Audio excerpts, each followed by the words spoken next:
Problème 26, page 364. Ici, on a une balle avec masse M et une vitesse V. Un projectile ayant une masse M et une vitesse V traverse entièrement le plomb d'un pendule de masse M. Alors, on a ici la balle traverse entièrement le pendule et continue avec une vitesse est égale V sur 2.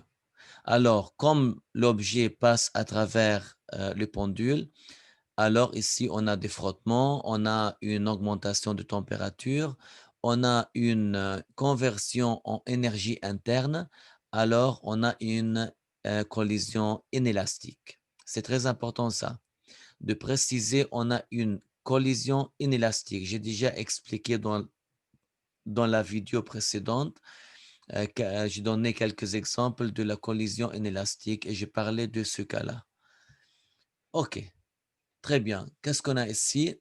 Comme j'ai dit, l'objet après la collision a une vitesse est égale V sur 2 et le pendule commence à se déplacer vers le haut. La question avant, on a le pendule est attaché par une corde sans masse de longueur L. Quelle est la valeur minimale de V? On doit calculer la valeur minimale de V pour que le pendule effectue tout juste une boucle verticale complète. Quand je dis tout juste, ça veut dire à peine il arrive. À peine. Ça veut dire anja yusal. À peine il arrive jusqu'au haut. Quand je dis à peine il arrive au juste, il arrive en haut, ça veut dire il arrive en haut avec une vitesse est égale à 0. Quand je dis, par exemple, on a un objet ici et on a un point ici, je veux pousser l'objet pour que l'objet juste arrive à ce point-là. Ça veut dire il arrive à ce point-là sans vitesse. L'objet se déplace avec une vitesse et après ça diminue, juste arrive à ce point-là. Ou à peine il arrive, alors la vitesse à ce point-là est égale à 0. Voilà. Alors, ici, qu'est-ce qu'on a? Comme vous voyez, on a ici, on a une collision. On peut dire en position A, on a une collision entre la balle et le pendule. Après la collision, on a le pendule commence à se déplacer avec une vitesse finale vers le haut. Il arrive en haut, ça diminue la vitesse, il arrive avec une vitesse égale à 0. Il faut calculer la vitesse de la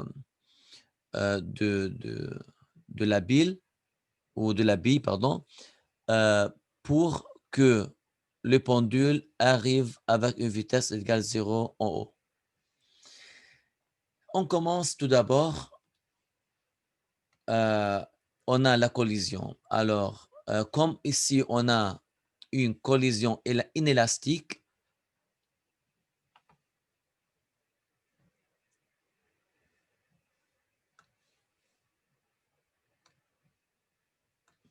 la bille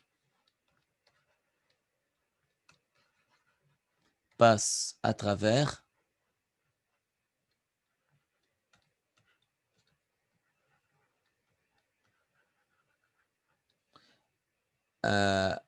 le pendule. Alors, on peut dire directement, on a une collision inélastique.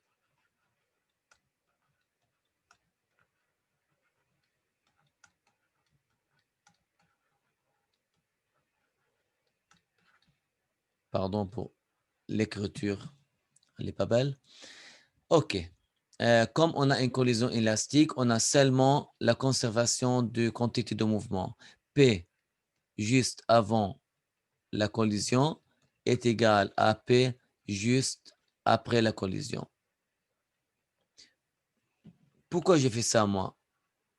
Parce que j'ai besoin de calculer la vitesse. En fait, pour calculer, on doit calculer la vitesse v. OK? Pour calculer v, on a besoin de la vitesse de m. Regardez. Alors, juste avant la collision, qu'est-ce qu'on a? On a le pendule qui était sans vitesse et on a une balle avec une vitesse v. Alors, ici, on a m fois v plus 0 parce que le pendule n'a pas de vitesse avant la collision. Qu'est-ce qu'on a après la collision? On a les pendules qui commencent à bouger, à se déplacer avec une vitesse v, on peut dire là Vm prime, ou on peut dire autre chose. Voilà, on a V du pendule, alors Vm prime. Voilà, c'est bien. Et aussi, on a la balle ici contenue avec une vitesse est égale à V sur 2. Alors, qu'est-ce qu'on a? Qu'est-ce qu'on a P après la collision?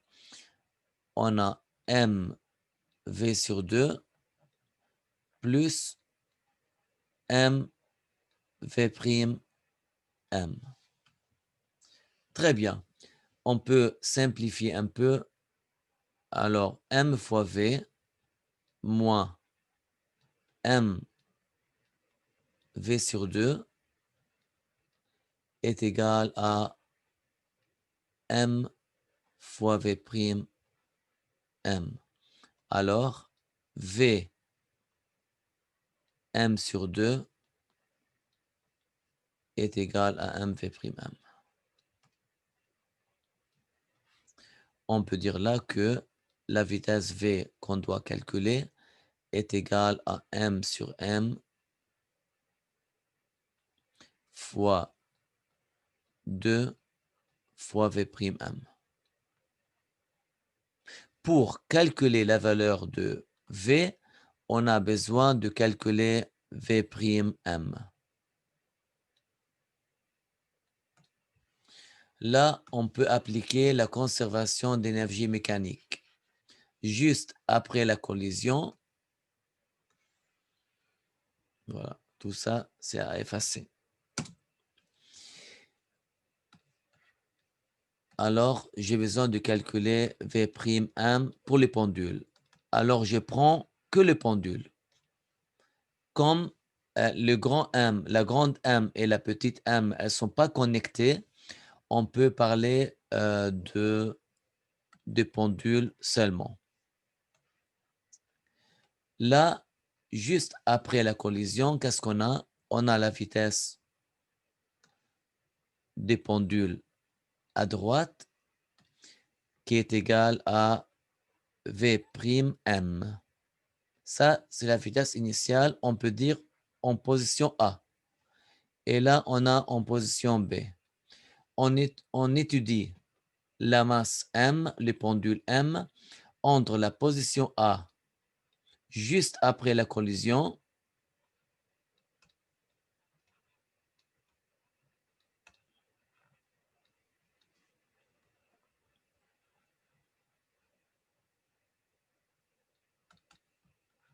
et la position B, en haut du trajectoire. Alors, ici, qu'est-ce qu'on a? On a une conservation d'énergie mécanique simplement parce qu'on n'a pas de frottement. OK? Quand j'ai dit on n'a pas de frottement, ça veut dire entre la position après la collision et le point le plus haut. Entre ces deux points-là. Entre ici et ici, on n'a pas de l'air. On n'a pas de résistance de l'air. On n'a pas de frottement. Alors, on a une conservation d'énergie mécanique. E mécanique initiale est égal à E mécanique finale. Là, c'est l'état initial et là, c'est l'état final. Qu'est-ce qu'on a initialement? Comme on a le point le plus bas, il est là, on peut prendre comme référence ici. Alors, initialement, on a une vitesse, alors on a une énergie cinétique est égale à m sur 2 fois la vitesse Vm' au carré. On n'a pas d'énergie potentielle égale mg fois 0. On n'a pas de hauteur. Est égal. Le point le plus haut ici, lorsque l'objet arrive ici, sans vitesse. Alors, on n'a pas d'énergie cinétique, mais il a une hauteur est égale 2L, 2 rayons, 2L. Alors, on a ici mg fois 2L. C'est la hauteur.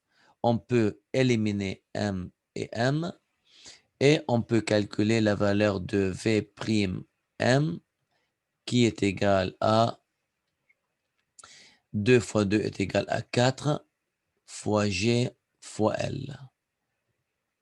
C'est vrai, c'est bon. 2 fois 2, ok, très bien. On peut mettre sa valeur ici pour avoir finalement V est égal à M sur M fois 2 fois 4 GL. Voilà, c'est la valeur nécessaire de la vitesse petite v pour que ou afin que le pendule monte et il arrive jusqu'au le point B. Si on augmente la vitesse ici, alors ici on aura une vitesse. Mais cette valeur de cette vitesse, c'est la vitesse nécessaire pour que l'objet arrive jusqu'au point B avec une vitesse égale à 0.